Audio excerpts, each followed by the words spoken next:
এই পথে যদি কেউ কাঁটা বিছিয়ে দেয়, তাহলে আমি যখন নামবো, আচ্ছা আপনারাই বলেন তো, ওই কাঁটাটার উপরে পা দিয়ে যাব না কাঁটাটাকে বেছে বেছে যাব? আল্লাহ পাক বলছেন এটাকেই বলা হয় তাকওয়া। আল্লাহ পাক আপনাকে হালাল দিয়েছেন, হারামের বিধান দিয়েছেন, মা বাবার খেদমতের কথা বলেছেন, সন্তান সন্ততি কিভাবে পালন করবেন লালন করবেন সেটা বলে দিয়েছেন। কিন্তু আপনি যদি এই আল্লাহর ইসলামের বিধানটাকে অনুগ্রহ, অনুশোচনা, অনুকম্পার মধ্য দিয়া গ্রহণ না করে আপনি যদি হারামের পথটাকে অবলম্বন করেন, তাহলে বুঝতে হবে আপনি এখনো আপনার অন্তঃকরণে তাকওয়া অর্জন করতে পারেন নাই। আপনি যদি বাতিল পন্থা পরিহার করে সমস্ত মানব তৈরি আইন, মানব শাসিত সমাজ সবগুলো উপেক্ষা করে যদি আপনি আল্লাহর কোরআন অনুযায়ী বাস্তব জীবনটাকে রাষ্ট্রীয় জীবন পর্যন্ত পরিচালনার দায়িত্ব গ্রহণ করতে পারেন, তাহলে আল্লাহ পাক বলছেন রোজার মাধ্যমে তোমার অন্তঃকরণে আমি আল্লাহ পাক তাকওয়াটাকে পয়দা করে দিয়েছি। সুবহানাল্লাহ।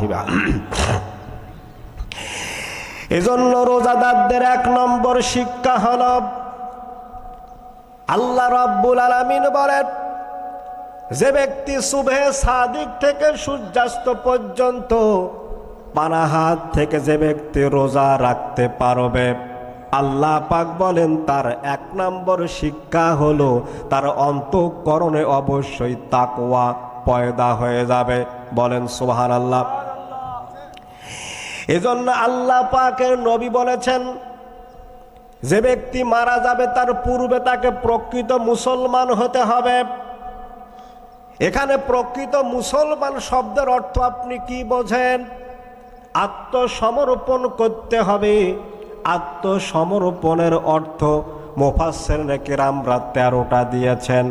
তার মধ্যে অন্যতম তাফসীর হলো আপনাকে অবশ্যই বাতিলের কাছে নয়, মাথা নত করতে হবে আল্লাহর কাছে। কার কাছে? তাহলে আল্লাহর কাছে মাথা নত করার অর্থ হলো ইসলামের কাছে মাথা নত করা। আল্লাহর কাছে মাথা নত করার অর্থ হলো কোরআনের কাছে আপনাকে মাথা নত করতে হবে। আর কোরআনুল কারীমের কাছে মাথা নত করার অর্থ হলো কোরআনের ভিতরে যা আছে সবগুলোই আপনি মানতে বাধ্য, অস্বীকার করা যাবে নাকি? এজন্য আল্লাহ রাব্বুল আলামিন বলছেন ইয়া আইয়ুহাল্লাযীনা আমানুত্তাকুল্লাহা হাক্কা তুকাতিহি ওয়া লা তামুতুন্না ইল্লা ওয়া আনতুম মুসলিমুন।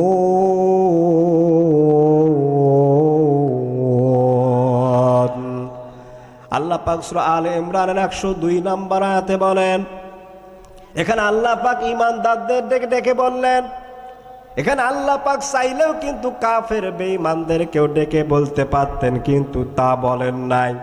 আল্লাহ পাক সরাসরি বললেন ইয়া আইয়ুহাল্লাযীনা আমানু, ওহে ঈমানদারেরা, ইত্তাকুল্লাহ মানে তোমরা আল্লাহকে বেশি বেশি ভয় করো, মানে তাকওয়া অর্জন করো।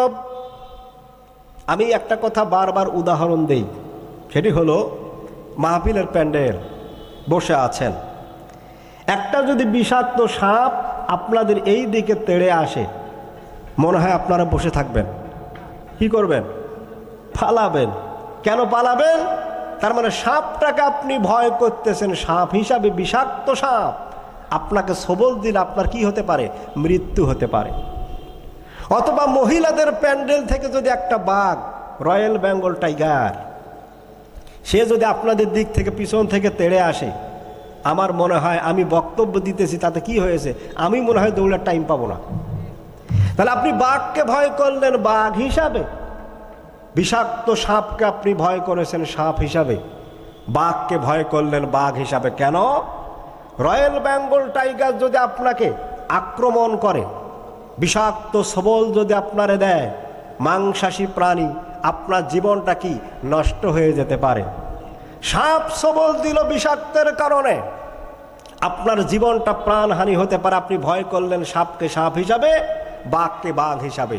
আল্লাহ পাক বলছেন তাকওয়ার অন্যতম মাদ্দা হলো রবকে যতক্ষণ তুমি রব হিসাবে ভয় করতে পারো নাই, ততক্ষণ পর্যন্ত তোমার অন্তঃকরণে তাকওয়া অর্জন করা সম্ভব নয়। বলেন সুবহানাল্লাহ।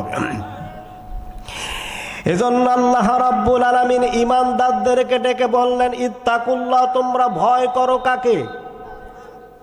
আল্লাহ পাককে ভয় না করলে, ওয়ালা তামুতুন্না ইল্লা ওয়া আনতুম মুসলিমুন, আর তোমরা প্রকৃত মুসলমান না হয়ে, আত্মসমর্পণকারী না হয়ে কবরে যাবার চিন্তা কখনো করো না। তার কারণ হলো, কবরের মধ্যে প্রথম 3টা প্রশ্ন হবে। মান রব্বুকা, তোমার রব কে ছিল? এই যে মান রব্বুকার মধ্যে আল্লাহ পাক সব কিছুই তৈরি করে দিয়েছেন। মান রব্বুকার অর্থ হলো আল্লাহ পাক তোমাকে সৃষ্টি করেছেন।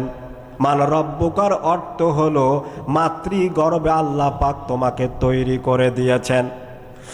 মান রব্বুকার অর্থ হলো এই দুনিয়াতে আপনি যে রিজিক প্রাপ্ত হচ্ছেন, রিজিকের মালিক বলেন তো কে?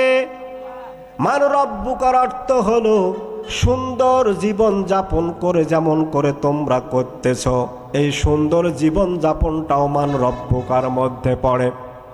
তাহলে প্রথম প্রশ্ন যদি মান রব্বুকা হয়ে থাকে, আর আপনি যদি মান রব্বুকার অর্থের জবাব যদি না দিতে পারেন, ও মুসলমান, দুনিয়াতে শুধুমাত্র খাইলেই চলবে না, পড়লেই চলবে না।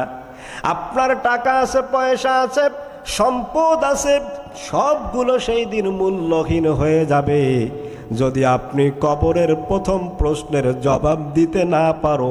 বলেন তো সেই দিন আর কি কোনো উপায় থাকতে পারে নাকি? পারে? বলেন। কবরে যে 2জন ফেরেশতা দেওয়া হবে, এই 2জন ফেরেশতা কি আপনার টাকা আমার টাকা ঘুষ খাওয়ার জন্য আসবে? বলেন।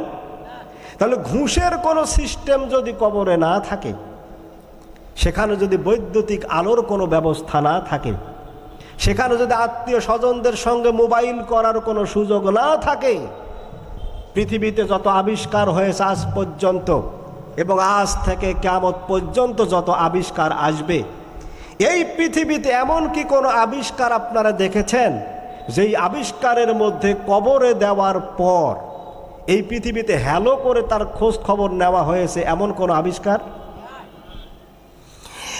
এর অর্থ মুসলমান, এই দাঁড়ায় একটু হৃদয়ের কান দিয়ে শোনেন, বিবেকটাকে একটু নাড়া দেন। আমি যদি এই চেয়ারে এখনই মারা যাই, আমার স্ত্রী হয়তো সংবাদ পাবে, স্ত্রী হয়তো একটু কান্নাকাটি করবে, সন্তান একটু কান্নাকাটি করবে, হয়তো সাময়িক 2 দিন 4 দিন পানাহার থেকে একটু বিরত থাকতে পারে।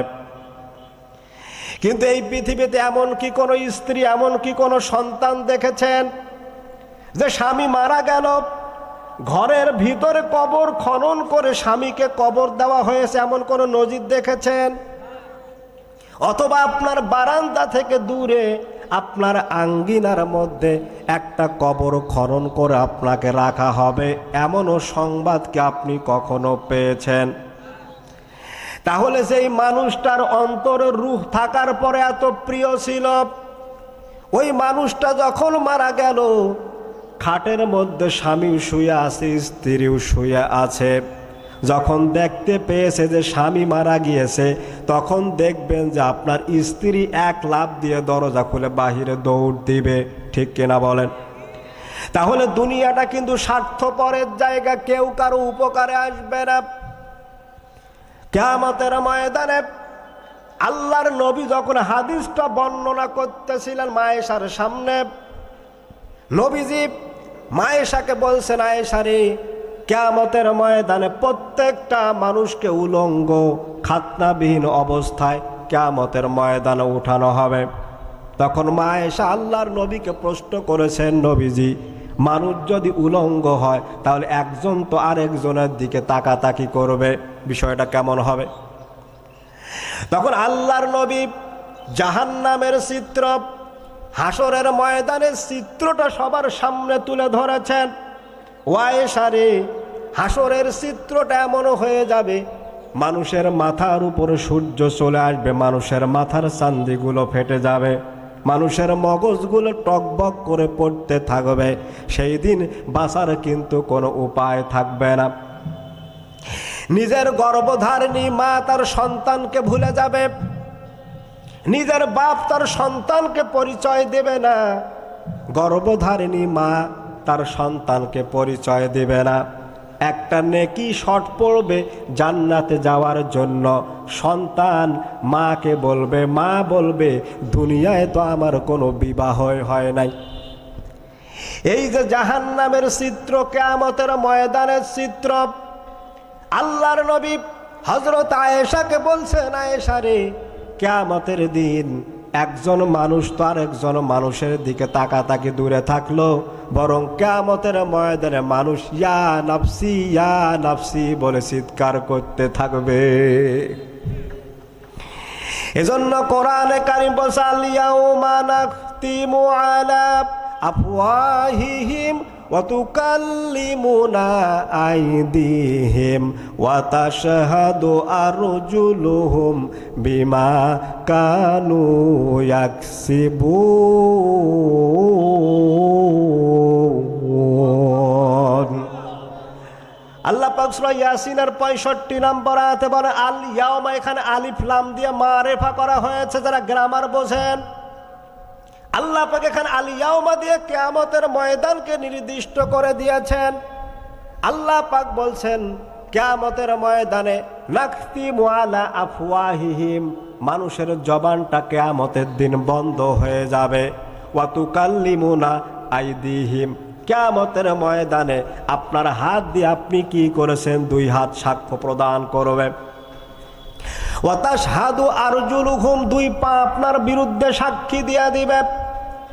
এই যে তাফসীর মাহফিল শুনতে আপনারা এসেছেন পা দিয়ে হেঁটে, এই দুই পা যদি কিয়ামতের ময়দানে আপনার আমার পক্ষে সাক্ষ্য হয়ে যায়, আল্লাহর নবী বলেছেন সাক্ষ্য হওয়ার অর্থ হলো আল্লাহর সন্তুষ্টি, আর আল্লাহর সন্তুষ্টি হওয়ার অর্থ হলো আল্লাহ রব্বুল আলামিন ওই বান্দাদেরকে সাক্ষীর কারণে তার জান্নাতটা দান করে দিয়া দিবে।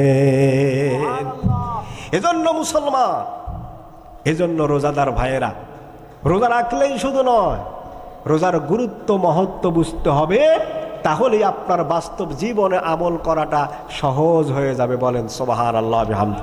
তাহলে বলছিলাম, রোজাদারদের 1 নম্বর শিক্ষা হলো, অবশ্যই আল্লাহ পাক বলছেন রোজার মাধ্যমে রোজাদার ব্যক্তির অন্তঃকরণে তাকওয়া পয়দা হয়ে যায়। কি পয়দা হয়? সবাই বলেন, কি পয়দা হয়ে যায়? তাকওয়া পয়দা হয়ে যায়। আর আল্লাহ পাক এই পৃথিবীতে যত ধর্মাবলম্বী মানুষ তৈরি করেছেন, অন্যান্য ধর্মের মানুষ আছে না নাই? বলেন বলেন। তার মধ্যে অন্যতম জাতি, অন্যতম ধর্মের নাম হলো ইসলাম ধর্ম। বলেন সুবহানাল্লাহ বিহামদি। এই ইসলাম ধর্মের মানুষদের মধ্যে হতেও যারা তাকওয়ার নীতি অবলম্বন করতে পারে, যারা রোজার মাধ্যমে নিজেকে পরিশুদ্ধ করে, যারা অন্তঃকরণে তাকওয়ার নীতি অবলম্বনের চেষ্টা করে, আমার আল্লাহ পাক বলেন ওই জাতি, ওই সন্তান, ওই মানুষগুলা, ওই মোমেন, ওই মুত্তাকিগুলোকে আমি আল্লাহ পাক মুত্তাকির সার্টিফিকেটটাই প্রদান করে দেই। সুবহানাল্লাহ। এজন্য আল্লাহ রাব্বুল আলামিন বান্দাদেরকে জানাই দিয়েছেন, বান্দারা শোনো, এই পৃথিবীতে আল্লাহ রাব্বুল আলামিন বিভিন্ন প্রকার মানুষ তৈরি করেছেন। হিন্দু তৈরি করেছেন, বৌদ্ধ তৈরি করেছেন, কাফের বেঈমানও তৈরি করে দিয়েছেন। তাদের রোজা আর আমাদের রোজার মধ্যে কিন্তু আসমান জমিন পার্থক্য, ঠিক কিনা বলেন? তাদের রোজার নিয়ম হলো কেউ দুপুর পর্যন্ত খায়, আবার কেউ বা শুকনা জিনিস ভক্ষণ করে, আবার এমনও সিস্টেম আছে তারা সারাদিন রোজা থাকে না, 1 ঘন্টা থাকে। তাহলে বলেন তো, তাদের রোজা আর আমাদের রোজার মধ্যে পার্থক্য আছে না নাই? এজন্য কোরআনে কারীম বলছে, ইয়া আইয়ুহান নাসু ইন্না খলাকনাকুম মিন যাকারিন আও উনসা ওয়া জাআলনাকুম শুউবান ওয়া ক্বাবাইলা লিতাআরাফু ইন্না আকরামাকুম ইনদাল্লাহি আতকাকুম ইন্নাল্লাহা আলিমুন খাবীর। আল্লাহ পাক সূরা হুজরাতের 13 নম্বর আয়াতে বলে ইয়া আইয়ুহান নাস। পূর্বে আল্লাহ পাক বলছে ইয়া আইয়ুহাল্লাযীনা আমানু, কিন্তু আল্লাহ পাক এখানে ইয়া আইয়ুহান নাস কেন বললেন? এখানে নাস দিয়ে আল্লাহ পাক সব প্রকার মানুষকে বুঝিয়েছেন। হিন্দু বুঝিয়েছেন, খ্রিস্টান বুঝিয়েছেন, বৌদ্ধ মুসলমান সবাইকে বুঝিয়েছেন। ইন্না খলাকনাকুম মিন যাকারিন আও উনসা, একটা মানুষ যখন ভূমিষ্ঠ হয়ে যায় দুনিয়াতে তখন কিন্তু দুইটা মানুষের খুব